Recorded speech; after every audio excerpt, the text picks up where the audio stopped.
예, 참으로 복되고 좋은 샤bat 아침입니다. 오늘 저희는 로마서 3장 1절에서 8절 말씀으로 서로 말씀을 함께 나누도록 하겠습니다.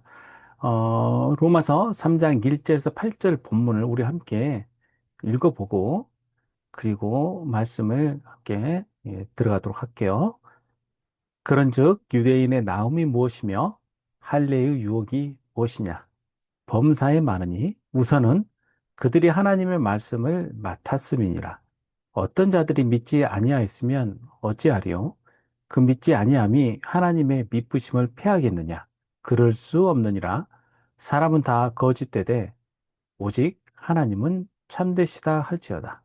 기록된 바 주께서 주의 말씀에 의롭다 함을 얻으시고 판단 받으실 때에 이기려 하심이라 함과 같으니라. 그러나 우리 불의가 하나님의 의를 드러나게 하면 무슨 말 하리요?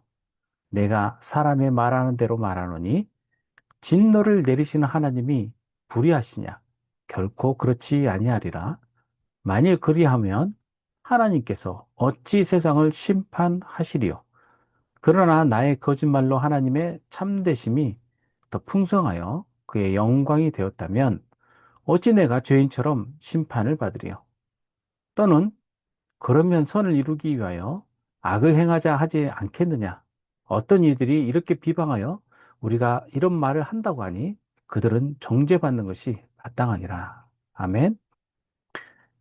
로마서 3장과 4장에 이어지는 그 말씀의 본문의 주제는 사람이 어떻게 의롭게 되는가에 있습니다. 2장까지는 모든 인간의 실패와 또 그 죄에 대하여 바울이 이 고발을 하고 있죠. 그리고 이제 로마서 3장에 이르러 실패한 사람들이 하나님과의 관계 회복이라는 하나님께서 말씀하시는 그 의의 자리에 어떻게 도달할 수 있는지 거기에 대해서 말씀하고 있는 거예요. 특히 바울은 죄와 심판을 피할 수 없는 그러한 그 죄, 특별히 유대인들의 행위에 대하여 이야기한 다음에 유대인들로부터 받을 수 있는 그런 또 질문들을 또 그 제시를 하고 있습니다. 그러면 이 유대인들은 어떤 사람들입니까? 하나님과 언약 맺은 사람들이고 그 또 언약의 백성들이죠. 만약 그 언약 백성들이 언약 관계에 있는데도 불구하고 멸망하게 되고 다 징벌받아서 다 소멸되게 되어버린다면 그러면 하나님의 그 언약과 신실하심은 어떻게 되겠습니까? 자, 거기에 대하여 여러 가지 질문과 답변들을 제시하고 있습니다. 그런즉 유대인의 나음이 무엇이며 할례의 유익이 무엇이냐? 앞서서 어, 유대 그 유대인에 대해서 참 유대인에 대해서 이야기를 해왔죠. 그리고 나서 이제 바울은 어, 그 상이한 또 주장을 이야기를 합니다. 유대인들에게는 바울이 유대인들이라고 더 특별할 게 뭐가 있느냐라고 이야기를 합니다. 앞서서는요. 그런데 만약에 있다고 한다면, 특별한 게 있다고 한다면 무엇일까? 그럼 특별한 게 아예 없다는 것이냐? 있는데 바로 이런 거라는 것이죠. 유대인들이 말하는 자신들의 특별함, 그것보다는 더 원초적인 그 유대인의 그 하나님께서 유대인으로서 주신 그 권리가 무엇인가? 그 유대인들에게 주신 하나님의 선물이 무엇인가에 대해서 이야기를 하고 있는데 그것이 바로 말씀을 맡았다는 거예요. 예. 그 앞서서 그 나음을 이야기하면서 할례의 유익도 무엇이냐라고 해서 같이 연결이 됩니다. 그래서 말씀 맡은 자라는 거예요. 말씀을 맡았기 때문에 할례도 받는 것이죠. 유대인이 더 낫다는 것은 그 유익은 많다는 거예요. 범사에 많으니 앞서서는 그런 게 없다는데 왜 또 여기서는 많다라고 합니까? 그것은 바로 하나님께서 주신 유대인들에게 주신 하나님의 그 놀라운 섭리가 무엇인지에 대해서 이야기하는 것이죠. 우선은 하나님의 말씀을 맡았다라고 하는 거예요.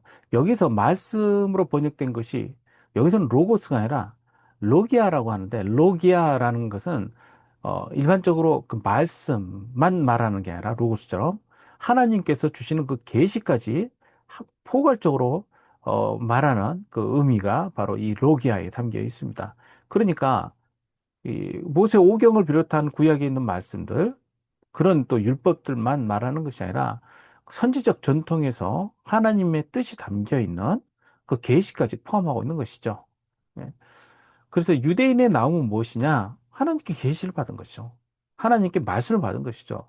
근데 여기서 뭐뭐 때문이다라고 하는 이 말에 무엇이 어떤 그 단어가 담겨 있냐면 그 믿다라는 뜻이 담겨 있는 피스티오라는 그 헬라어 단어에서 유래된 그 낱말이 여기 안에 담겨 있어요. 그러니까 무엇 때문인데 그것은 바로 하나님께서 위탁하셨기 때문이에요. 말씀을요.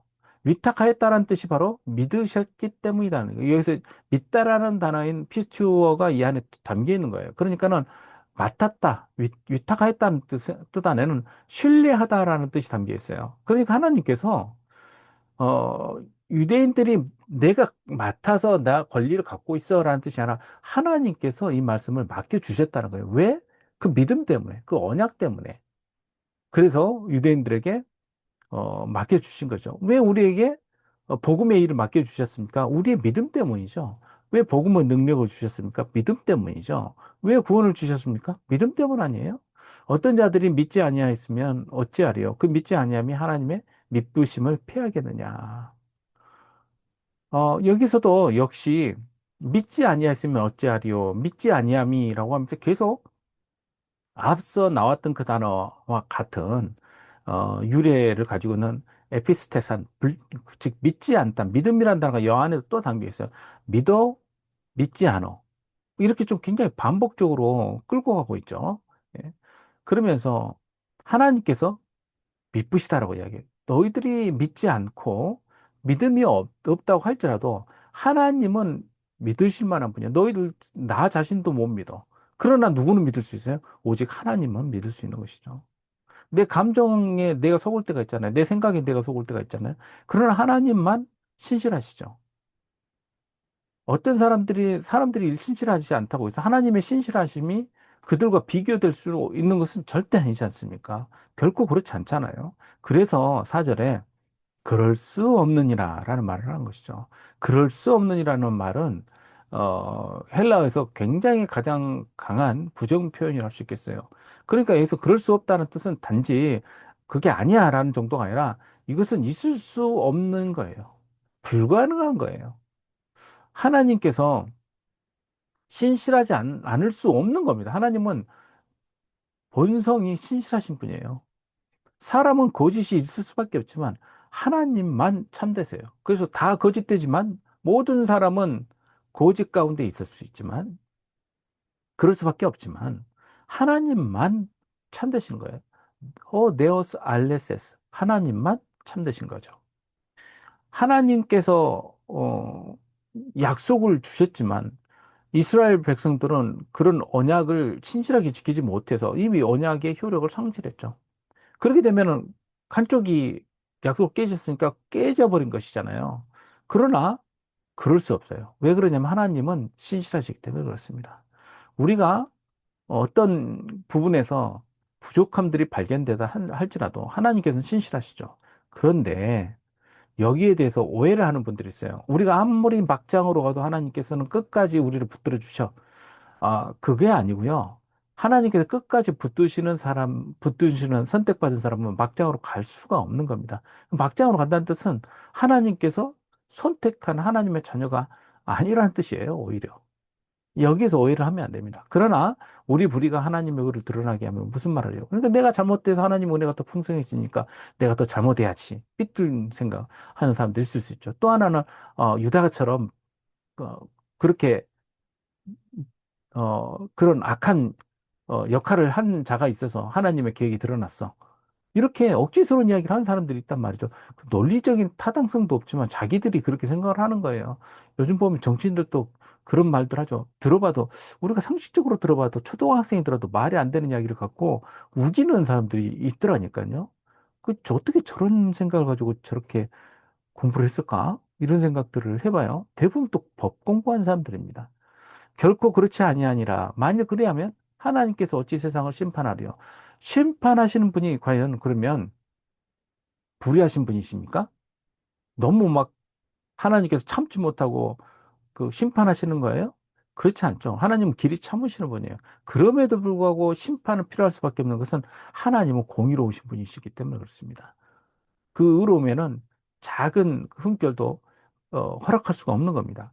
그러나 나의 거짓말로 하나님의 참되심이 더 풍성하여 영광이 되었다면 어찌 내가 죄인처럼 심판을 받으리요? 그렇죠. 하나님의 참되심이 풍성하다고 한다면 오히려 거짓말이나 부정직함이 있을 수가 없는 거 아니겠습니까? 그렇다면 하나님이 하실 수밖에 없는 것 아니에요.